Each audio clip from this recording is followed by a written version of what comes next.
പത്തനംതിട്ടയിൽ തന്നെ കോട്ടാങ്ങലിൽ കുറുനരി 5 പേരെ കടിച്ചു എന്ന വാർത്തയുണ്ട്. കുറുനരിയെ നാട്ടുകാർ തല്ലിക്കൊന്നു. കുറുനരിക്ക് പേവിഷബാധയുള്ളതായും സംശയമുണ്ട്. CK അഭിലാൽ വിവരങ്ങൾ നൽകും. അഭിലാൽ, ഇതെവിടെയാണ് കുറുനരിയുടെ ആക്രമണം ഉണ്ടായത്? കടിയേറ്റിട്ടുള്ള ആളുകളുടെ ആരോഗ്യനില ഉൾപ്പെടെ എങ്ങനെയാണ്?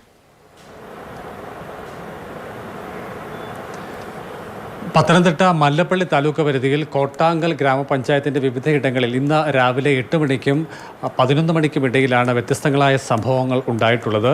ഗ്രാമപഞ്ചായത്ത് പരിധിയിലെ നെടുമ്പാറ, വായ്പൂര്, പുത്തൂർപ്പടി എന്നിവിടങ്ങളിലായിട്ടാണ് കുറുനരി ഇറങ്ങി കണ്ണിൽ കണ്ടവരെയൊക്കെ കടിച്ചത്. 5 പേർക്ക് പരിക്കേറ്റിട്ടുണ്ട്.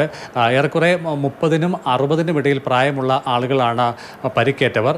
ഇവർ ആദ്യഘട്ടത്തിൽ പരിക്കേറ്റവർ താലൂക്ക് ആശുപത്രിയിൽ ചികിത്സ തേടി. മറ്റുള്ളവർ പിന്നീട് ജില്ലാ ആശുപത്രി കോഴഞ്ചേരിയിലാണ് ചികിത്സയ്ക്ക് വിധേയരായിട്ടുള്ളത്.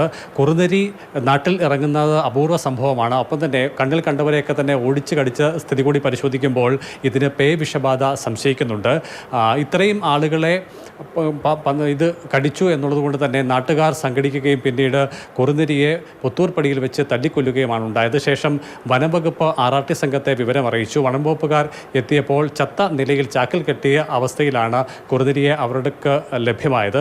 ഇതിൻ്റെ പോസ്റ്റ്മോർട്ടം അടക്കമുള്ള നടപടികൾ വരും ദിവസം ഉണ്ടാകും. അതിനുശേഷമായിരിക്കും ഈ വിഷയത്തിൽ കേസെടുക്കണമോ എന്നതടക്കമുള്ള വിഷയം പരിഗണിക്കുകയെന്ന് വനം വകുപ്പ് ജീവനക്കാർ അറിയിച്ചിട്ടുണ്ട്. അതേസമയം തന്നെ പോസ്റ്റ്മോർട്ടത്തിലൂടെ മാത്രമേ ഇവർ സംശയിക്കുന്ന തരത്തിൽ ഇതിന് പേവിഷബാധയുണ്ടോ എന്ന കാര്യത്തിലും വ്യക്തത വരികയുള്ളൂ.